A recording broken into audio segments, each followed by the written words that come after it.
really one of the things that happens is when there are high expectations,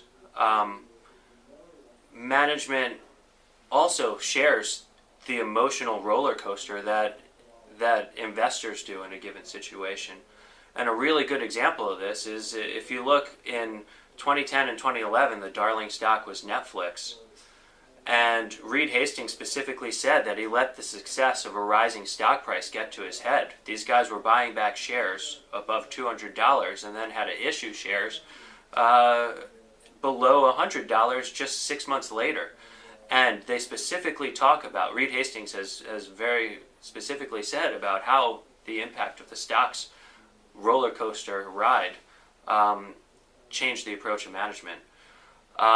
So one of the things that you really want to look for, and I think one of the reasons why a lot of value investors, I was not one of them, but a lot of value investors did get involved in Netflix eventually, is that you saw a transparency about this thought process. You saw Reed Hastings say before the stock ever turned back up, like, look, I made an honest mistake, and I assure you that this mistake won't happen. And he was very explicit in what the mistake was and explaining its connection to his performance. And to make this goal of to not repeat mistakes, and to have this type of, from both an investor's and a management perspective, I think it's very healthy to see people who are self-reflexive, who have this capacity to take a step back and look inward and think about the drivers of why you did what you did, and to do so in a rational way. It's sometimes tough to quantify a margin of safety in those terms. You don't necessarily have anything there to grab onto. But one of the ways I like quantifying my margin of safety is to get back to the relationship between probabilities and odds.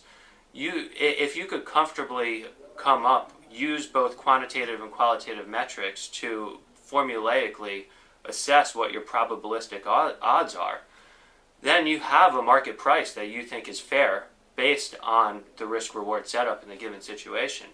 And just like with a margin of safety when you're looking at tangible asset value, what you really want to find is you want to be paying less than what this fair market price would be for the risk-reward you're buying in that given situation. And you want to be paying, something materially less, 20% or more less than what the probabilistic outcomes would be. Now, another way to think about the margin of safety in these types of situations too is you want to buy the company for what they're worth today. You don't want to buy the company at all for their potential, and there are ways we could quantify this. We could look at the company's earnings power value.